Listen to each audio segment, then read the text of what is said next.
To order. Approval of the agenda. Do you have a motion to approve? So moved. I'll second. All in favor? Aye. Opposed, same sign. All right, new business. We have 2 interim use permit applications on the agenda this evening. The first interim use permit is a public, and there'll be a public hearing for applicant Sugar High Cannabis Consulting LLC, located at 112 Washington Avenue East. Proposal cannabis sales in a B3 district. And then the second public hearing and interim use permit request is by applicant Elevate Cannabis Dispensary LLC, located at 214 Lincoln Avenue West. And proposal is cannabis sales again in a B3 district. So we will turn it over first to Clara Beck for staff report. Thank you, Chair Duffy. And I will also just take a minute to say thank you, Planning Commission members, for fitting a special session into your schedules. I know that that can be difficult to do with all the things happening now that it's finally spring. And thank you to all the people who are here in the audience, both our applicants and members of the community, to be able to weigh in on this process. I'm just going to back us up, I think, a little bit and start with, I thought maybe there'd be more of a turnout from the community, so I was going to do a plug for Planning Commission. We meet every 4th Monday. Members are chosen annually by the mayor and serve terms of, I believe it's 3 years, 2 years, 3 years, and you can serve up to 2 terms consecutively. So if anyone's ever interested in Planning Commission. The reason that we are here talking about cannabis in Fergus Falls is due to changes at the state level that allow it as an allowable substance to be sold in any municipality in the state of Minnesota. The way that our local municipality plays into it is that we can have options on how to regulate the location of a cannabis business, and certain other regulations of things like hours of operation, et cetera. Reasonable restrictions, but nothing that could prevent a business from operating in the city of Fergus Falls. We can also limit the number of cannabis businesses in Fergus Falls. Right now, the limit in Fergus Falls is up to 2 businesses, is what our city code states. So first up is a request from Sugar High, which is a current business in town. They will be switching locations in order to best fit the zoning regulations that have been set forth by the city of Fergus Falls. They are going to be located at 112 Washington Avenue East, which is zoned B3. The Fergus Falls City Council decided that B3 is an appropriate place for cannabis sales through the use of an interim use permit, which is why we're here tonight. So that's why we're having this discussion. This is a B3 zone. This would be cannabis sales in that B3 zone. Surrounding this location is further B3 zoning. So there really isn't anything close by that is not B3 zoning. There is it's mostly commercial, but there is some residential on upper levels, including in this building itself. There are 3 apartments that are currently licensed for rental. And we do have the building owner here with us in the audience, should anyone have any questions about the building itself. Next. Okay, that's not working. There we go. Like I said, this would be cannabis retail sales. This would not include on-site consumption or manufacturing. We have decided in our zoning code that there are other locations that are a better fit for those uses.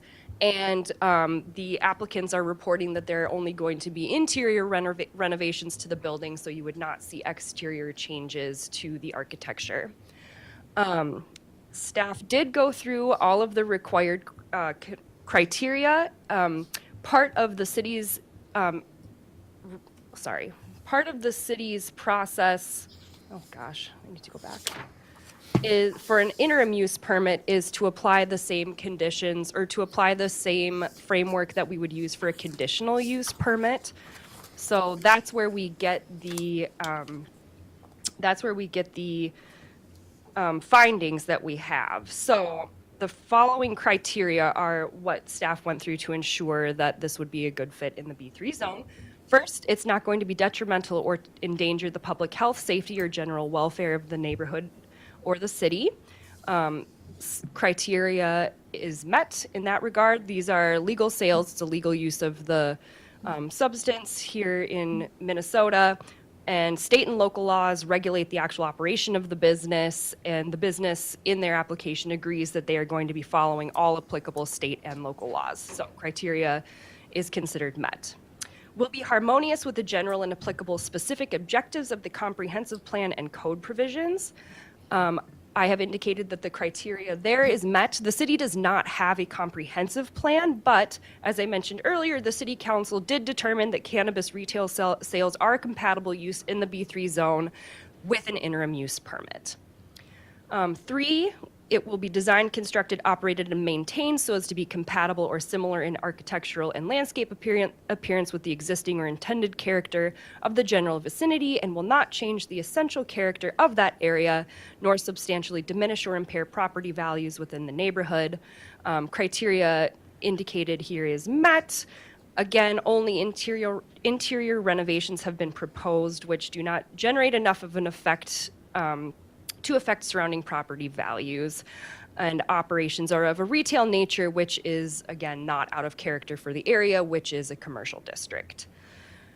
Will be adequately served by existing essential public facilities and services, including streets, police and fire protection, drainage structures, refuse disposal, water and sewer systems, and schools. I've stated that criteria are met. The building is adequately served by public facilities and services. It's an existing building. It's been a business in the past. That has not been an issue that's come up. Building code review is currently underway to account for services on the inside of the building. 5, it will not involve uses, activities, processes, materials, equipment, and conditions of operation that will be hazardous or detrimental to any person's property or the general welfare because of excessive production of traffic, noise, smoke, fumes, glare, or odors. Again, criteria met. Only retail activities are proposed as part of the business licensure, and so no manufacturing, no consumption on site. And just as a reminder, the city does have rules about consumption in public places. So even if somebody is in the retail store buying a product, they cannot then go out into the street and use that product. That is an illegal use. There are other places where that is more appropriate, including private property and in certain establishments that have liquor licenses that are active where they are selling low-dose THC beverages. 6, will have vehicular ingress and egress to the property which does not create traffic congestion or interfere with traffic on surrounding public streets. Again, this is an existing building that has had previous business use. So I have stated the criteria is met. The proposed commercial use is consistent with the previous commercial use, which never did generate reports of traffic congestion or disruption to public streets. 7, will not result in the destruction, loss, or damage of a natural, scenic, or historic feature of major importance. I stated that that criteria is also met. The property itself is not historically designated. And again, the project is not suggesting the creation of any exterior changes. The site itself is located at a sufficient distance from the Otter Tail River, which is a visual and recreational amenity in the city, and the River Inn, which is a historically designated building. The visual lines are far enough apart that I've indicated that the visual impacts would be negligible. I did add one further finding of fact that would relate specifically to the interim use of the properties. The interim nature of the use is defined. The permit will expire no more than 5 years from the date of city council approval or on an earlier date or event as specified in any permit conditions. So ultimately, the staff recommendation is to recommend the IUP for approval to the city council. I did not place any conditions on that approval at this time. That said, planning commission and or city council does have the option to place reasonable conditions. My reasoning for not placing conditions is that I think that state and local regulations and building code regulations would be sufficient to ensure that the business is running in a legal and safe manner. So that concludes my staff report. I think maybe you would like to open it for the public hearing at this time. Yeah, and just to clarify, so we have two applications before us tonight, so we will have two separate public hearings on each application. So right now, we'll open it up for public hearing on the application 2025-1 for Sugar High Cannabis Consulting LLC. And if you want to come up and speak, please just state your name and your address for the record.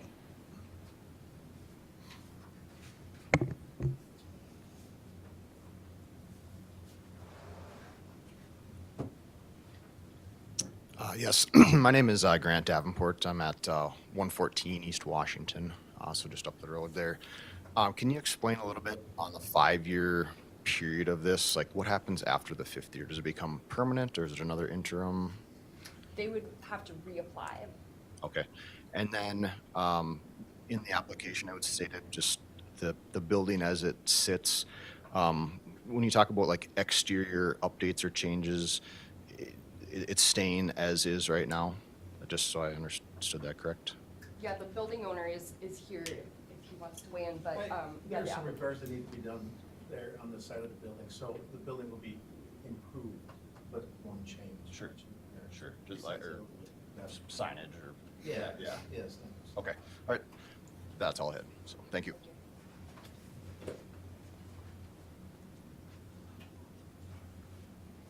So just to clarify too, we have conditional use permits and interim use permits. So conditional use permits run with the land and essentially they don't end. So if we put a conditional use permit on a piece of property, it'll continue without an end date. An interim use permit, they're very similar as the conditions are the same. You know, we go through the same analysis on both of those.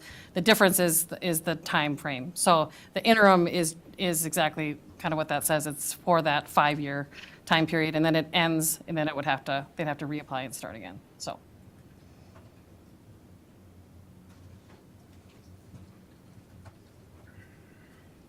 Thank you for your time. Mark Layton, I'm a sitting council member. I should have maybe preluded the previous speaker. For the benefit of the public, Claire, you can help clarify me, please. The process you're handling today will then be presented to the council. Yeah, the recommendation that's being made by the planning commission tonight will be made to the council. So there will not be further public hearings that are recommended. I suppose planning or city council could reconsider that, but this process would come to an end and simply the recommendation would be going to the council.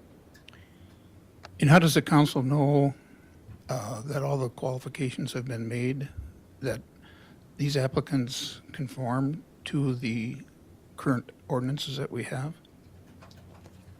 Well, you would be hopefully reviewing the recommendation that'd be made by the planning commission, which would include all of the findings of fact. Okay. So, and again, on the important announcement, or how would you want to call it, for public information, you will make the recommendations to the council. The council has the final say. And at that point, the council very well could come back with a yes, a no, or we need this. Yes, the council would have the option to place conditions if you choose to place conditions differently or above and beyond anything that the planning commission places on it. If you choose a no, then you need to state clearly what the no is based on with the rules that are laid out for an interim use permit. And if it's a yes, then that permit would move forward for up to 5 years. Correct. Again, for clarification, thank you. This by no means that a permit would be, your decision tonight is just to bring it to the council, and the council has the ultimate question and Right, clarifications. Planning Commission is an advisory board to the city council. Correct. Thank you very much. So the council will then be able to review the facts that you find today and bring to us. Yes. Thank you.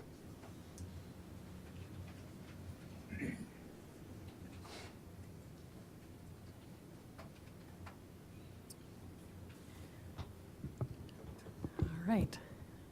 Without any further comment, we'll close the public hearing and bring it back to the Planning Commission for discussion. Do we, are there set or defined hours of operation from the state on this? From the state, no. From city code, yes. We have indicated that cannabis businesses can operate from, I think it's 9 a.m. to 9 p.m. Andrew, does that, you guys are nodding, so. Yes. Okay. So yes, we have placed, we have placed those recommendations. Yeah, sounds good. And this is maybe a dumb question and probably just a hypothetical or a theoretical one.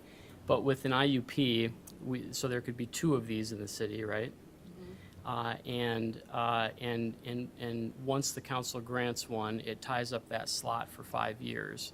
Now, suppose the business ceases to exist or decides to pivot into something else within the 5-year period. Is there a use it or lose it component of this, where they have to remain engaged in the sale of cannabis to keep the IUP? Yes. So Okay. there are 2 separate tracks here, I think. Also, yes, that. So this is just the zoning, so that they can use the piece of property for that use. And then there'll be a separate licensing or registration through the city, where the city will have the discretion to allow up to, I think, 2 businesses to actually operate in the city. So that'll be step 2. So this is just step 1, which is, can we use our property for this use? And then they'll have to go through the separate process. That's my understanding, I think. Yes, Yeah. yeah. Perfect. Perfect.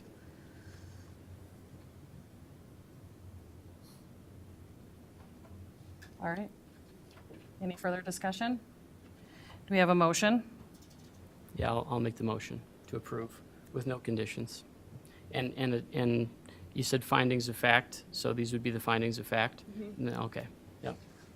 Second? Second? Any further discussion? All in favor, say aye. Aye. Opposed, same sign. And let the record reflect that I abstain from voting. All right, we will go to our second application, which is interim use permit 2025-2. Again, we'll have a public hearing on the interim use permit for Elevate Cannabis Dispensary LLC, but first we'll turn it over to Clara Beck for a staff report. Thank you. We are now at our second here. What did I do last?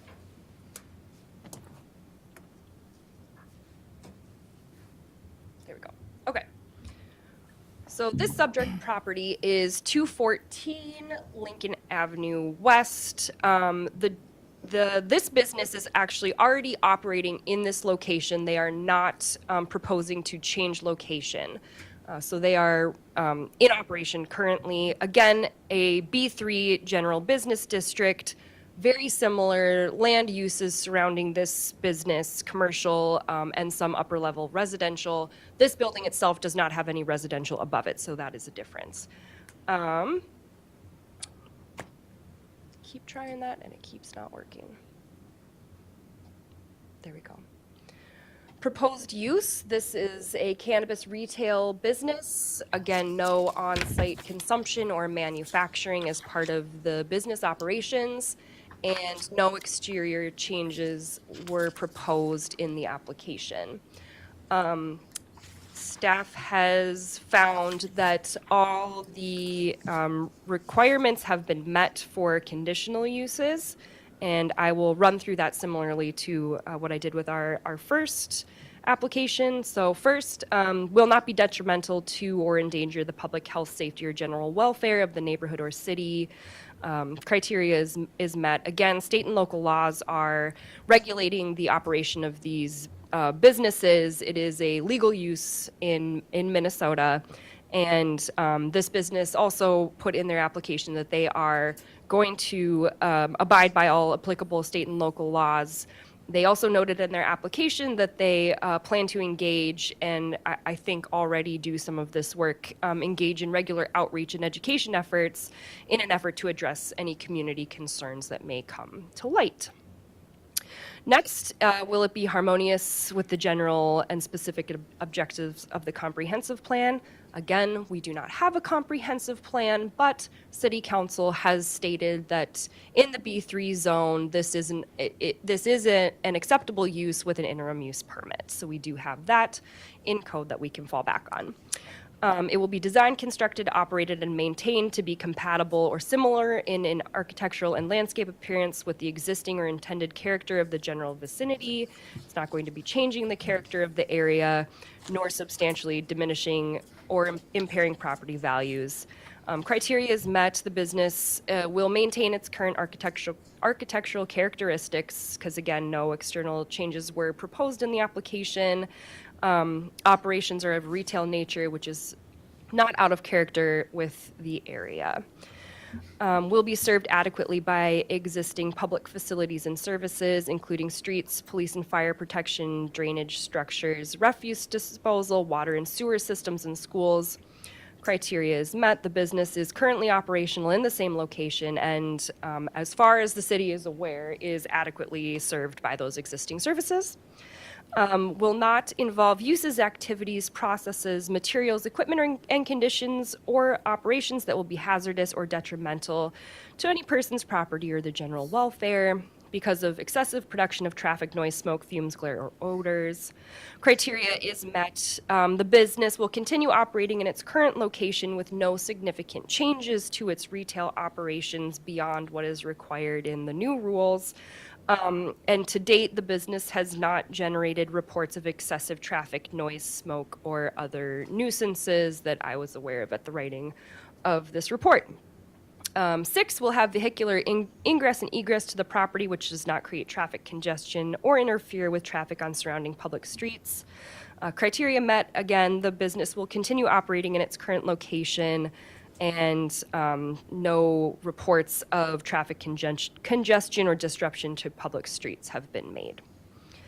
Will not result in the destruction, loss, or damage of a natural, scenic, or historic feature. Criteria met. The property is not historically designated, and it is located a sufficient distance from both the Otter Tail River, which is a recreational and aesthetic asset that the city has, and the historically designated Red River Mill, which is nearby, but it is surrounded by other commercial uses such that any visual impacts are negligible to those two assets.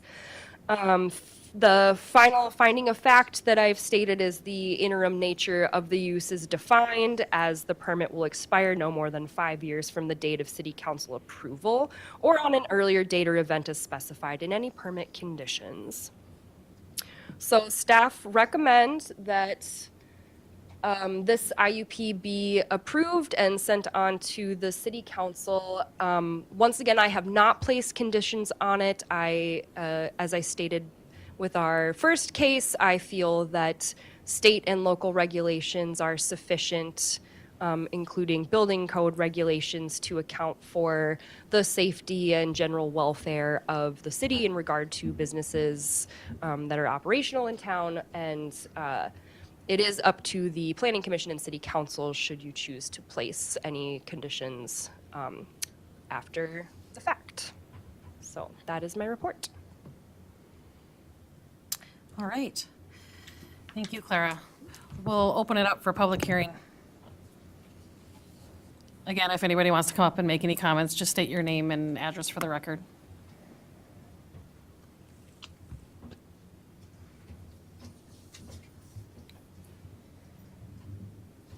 Thank you again for this time. Mark Layton, City Council member. I found your clarifications helpful for me. And you call it the IUP and then the actual licensings of the merchant. There are two different steps. Yep, Thank you very much. That clarification is very nice. I appreciate the opportunity. you're welcome.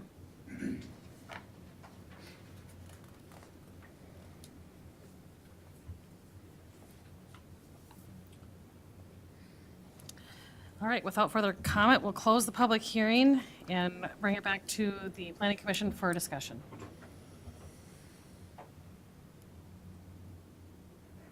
Any discussion?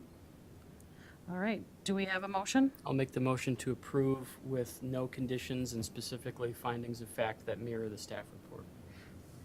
I will second that. Second? Nate?